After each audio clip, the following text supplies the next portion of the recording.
Hey, hey, hello everyone. So nice to meet you, Gabriel, Singh, Samad. So nice to see you guys again. Hey, Vipin as well. Uh, so yeah, thank you so much for having me here. Uh, and by the way, sorry for joining late. I had another call before this, so I think I missed the previous presentation. But I will go back and check the recordings after at the end of the day. But uh, Yeah. So a little intro about me. So my name is Murtaza Patrawala, and I was actually past GSOC student at Rocket.Chat. So a lot of students here, which who are like a lot of few students, like 3 years 3 years back, I think 3 or 4 years back in 2020, I was also on the similar stage, and we were preparing for and we were very excited about this Google Summer of Code competition. And at that point of time as well, like uh, yeah, at that point of time as well, I think I remember we had this kind of setup where Singli had like past alumni mentors came and kind of just shared the experience, and at that point of time, I really found that really helpful. So I've kind of always wanted to kind of come back and just share my experience. But so a little bit sharing about like my GSOC project in the past year. Uh, this, so in 2020, we worked on a Google Summer of Code project in which we developed a Rocket.Chat app. Uh, which was within the omnichannel space. It the purpose of that app was to integrate chatbot services inside omnichannel, so you could use Dialogflow and Rasa. They are both chatbot providers, and you could interact. And the idea was that you could use the omnichannel solution that we have and interact with the chatbot using our omnichannel solution. And and at that point of time, I had a great mentor, Renato. I'm not sure if he's on the call right now, but yeah, I will catch up with him afterwards. But yeah, that was a great project, and I got to learn a lot of things from just by participating and just having like from my mentors and like other students. I it helped me a lot to understand how it's not to understand like how coding is not just about like just coding and typing out particular code. It's more about how you debug the requirements of particular user and how you try to analyze the requirements, how you make sure that the all the user stories are covered, and then you dive into the coding part, and then the entire software development life cycle about like testing, making sure it is released properly, making sure the things are documented properly. So that entire exposure I got from this particular internship, and like it was really valuable for for my entire through next steps ahead in my career.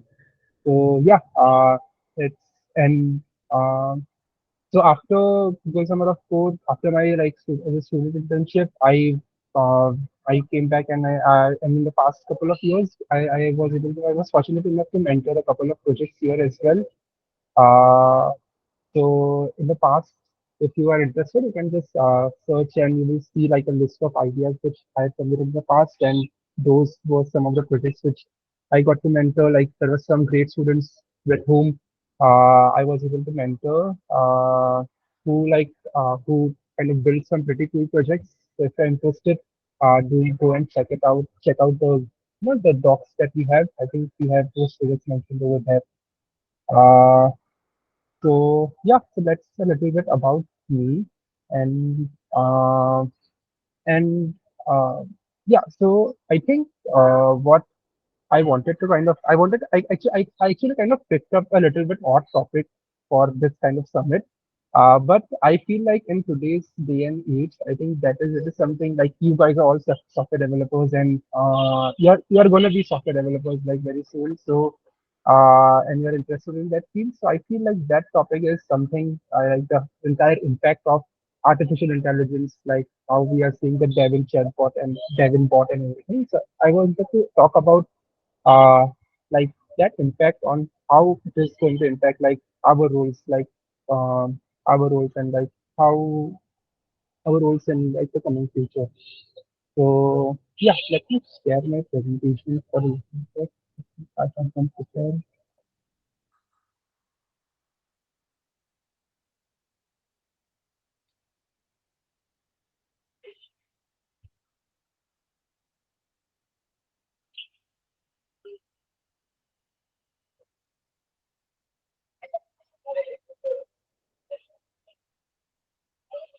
Okay, we can see your screen.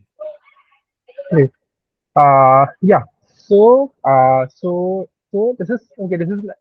Uh, this is the topic which I want to kind of cover, and so the topic is about impact of AI on software developer role. So before I go ahead, before I go into the software developer role, I want to kind of go a bit in the past and try to understand, like how the software developer role, like what does a kind of a coding role look like let's say around in 1970s and 1980s. So at that point of time, we had this kind of papers, kind of we used to call it punch sheets, on which we used to like code and we used to write programs on this kind of punch sheets, and then this kind of like people used to actually manually write those, and then they used to give put that in the computer, and then it used to process it. So this is one punch like one program, and like there was a stacks and stacks of programs. If you see on the right hand side, there is like stacks and stacks of papers which are like put together, and then that entire programs comes into picture. So at that day and age, the role of a software developer at that day and age was to actually write this program. Like they had to like code this entire thing into the paper and into the punch sheet, and they had to like put it into the stacks and then process it in the computer. So at that point of day and age, that was the role of a software developer. And now, if we transition just a little bit, 40 years, just if we just transition 40 years from now, we are now at a stage where we have this kind of wonderful abstraction that we have built on top of our computers, where we don't have to go and kind of interact with the machine at a very low level. We have built this kind of amazing frameworks like Django, Node.js, and all, where we just write at a very high level. Like if we want to create a simple web server in Node.js, we can just write it in a single like 10 or 20, 10 or 15 lines of code. We will have an entire web server running, which can serve requests from all over the world.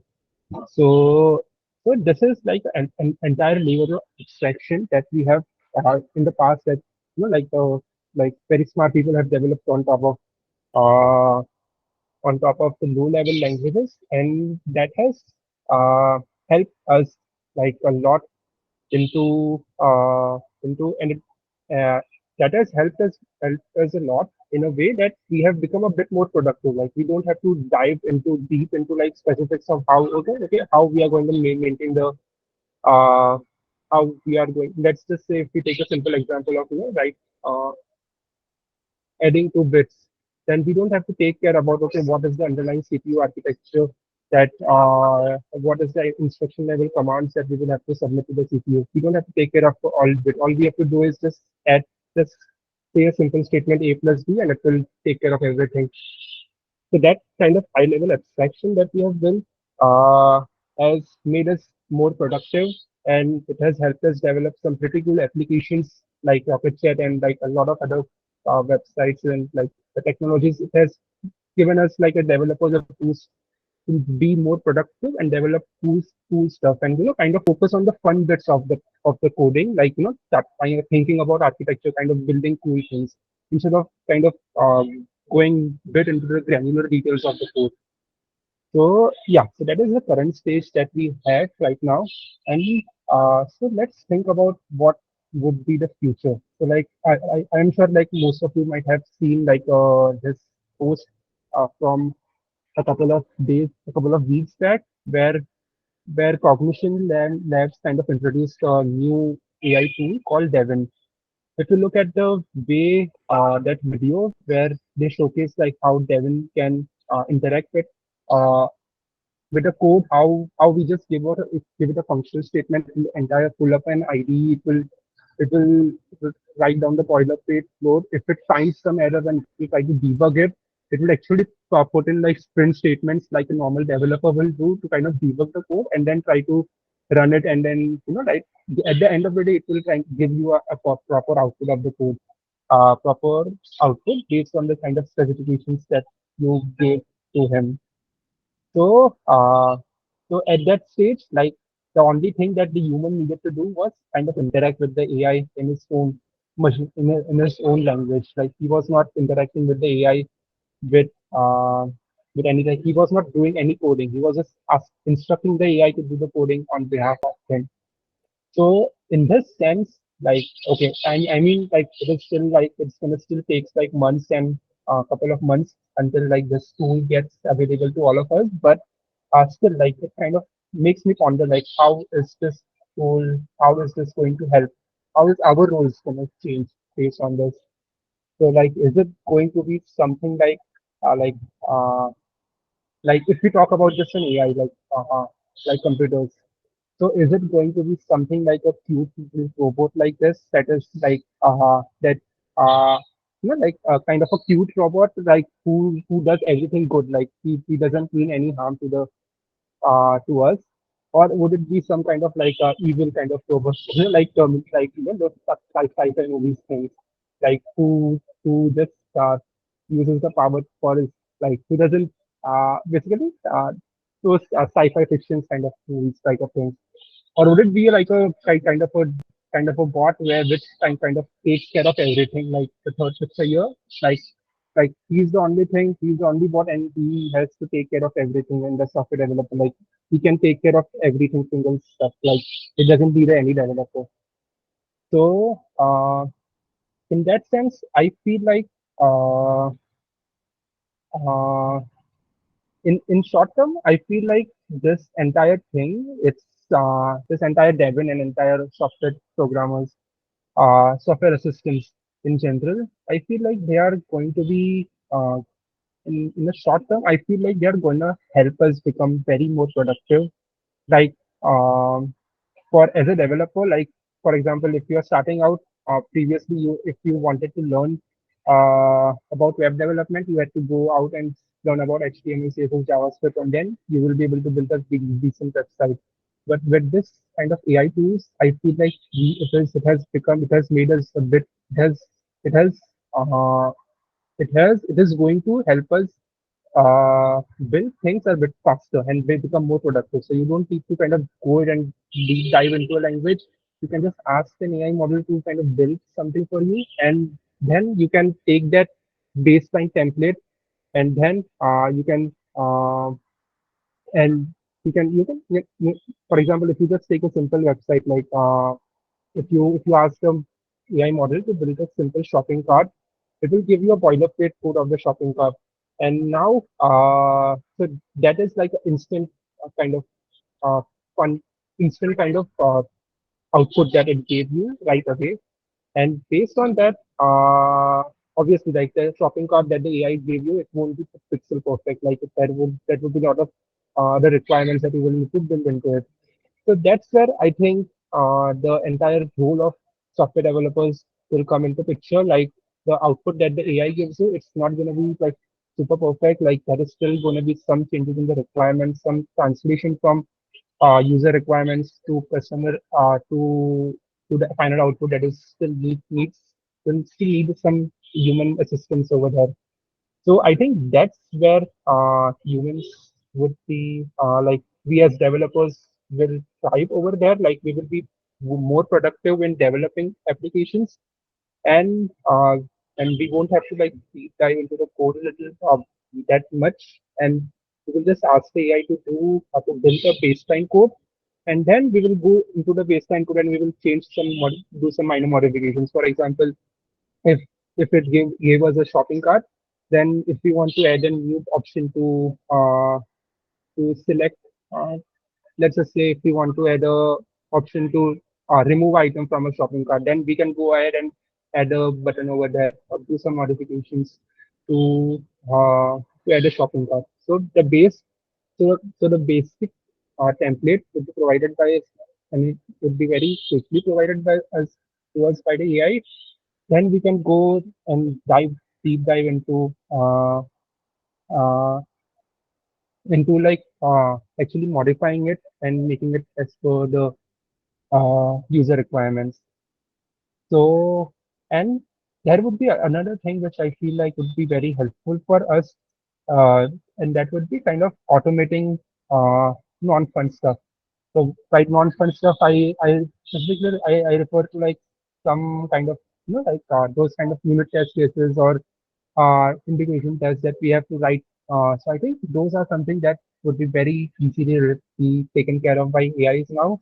Like we can just give them a context of entire functions and the code that we have written, and it can easily generate a particular test cases, like boundary test cases and those kind of test cases to test those and ensure that we have a proper testing suite created. And overall,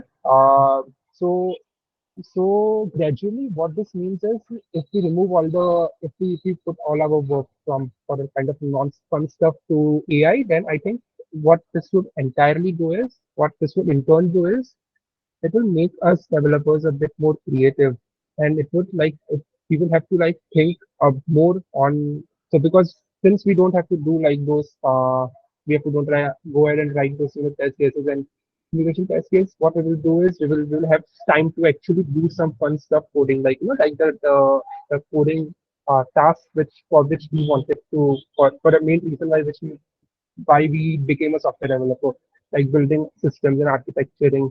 And so those are the things that that require like more creative thinking. And this AI, and since AI is going to be helping us take care of those non-fun stuff, I think developers will have more time to focus on those creative thinking items. And yeah, so this was like the short term, but what about the long term? Like something, let's just say, like I said, like I showed the slide before, like 40 years from now. I think 40 years would be a very big stretch, but let's just say like around 5 to 10 years from now, I think what would be like a role look like? So I feel like the AI would be very much integrated into our system, and we would be working like on a much higher abstraction, meaning that we would no longer be coding like on the intricate level, yeah, like we have currently those kind of specialized roles where there is just a backend developer, there is a full front-end developer, there is just a DevOps engineer. I think those uh, granular roles that we have created right now, I think those will likely be absorbed by a single person, and a single developer would be taking care of those all the entire things along obviously with the help of AI assistants too. Like there would be a specialized AI assistant just for like content technologies, who would be able to like code everything in the front end. So I think AI users will have the developers. They are going to have they will likely absorb a bit more roles, and they will be able to kind of build entire architect entire system on uh, on a much higher level, at a much higher abstraction. And so that kind of gives us a like that so that tells us like okay, we will be able to if we are able to like have that kind of abstraction, then the thing is it comes with its own downside. Like for example, if we are currently if we have any bug in like let's just say in a compiler level, then let's just say if we have a compiler bug in like in JavaScript, then and a normal Node.js developer, like let's say me, then I won't be able to kind of go deep into the compiler level and kind of debug that bug, because we have built so many abstractions on top of one another on top of the compiler that it's like the code that we write, it gets converted. Uh, it kind of goes to the entire magic of compiler to kind of understand the code and compile it and run it. So that is so that so for a normal developer for us, like right now, we are not required to understand um, what uh, what a compiler does, like how it operates and everything. And I think that is a downside that we will even face in the future with this entire sample test. With the AI taking over like most of the coding part of it. So I think we might lose some kind of uh, fundamentals. Like we might just uh, ask an AI to do some multi-threading to kind of send a request in parallel to, let's just take an example. Like I want to do a load test on a server and I just ask an AI to uh, create a Python script to do that. So the AI will create the script, but it won't. But if we have to go in deeper into it, like okay, why did we use this particular package? How did we use the multi-threading? Did we use multi-threading, or did we like spin up different processes to kind of send the load parallelly? Or did you particularly use all the CPUs to send the request, or did you just use like a single CPU to send all the requests? So those kind of fundamentals, like low level details, I think is something that we have to be careful about, that we don't lose touch with it if we kind of start using AI and kind of relying that much on it. So yeah, so what would I would so kind of a advice, like what I would say to someone who is like starting out.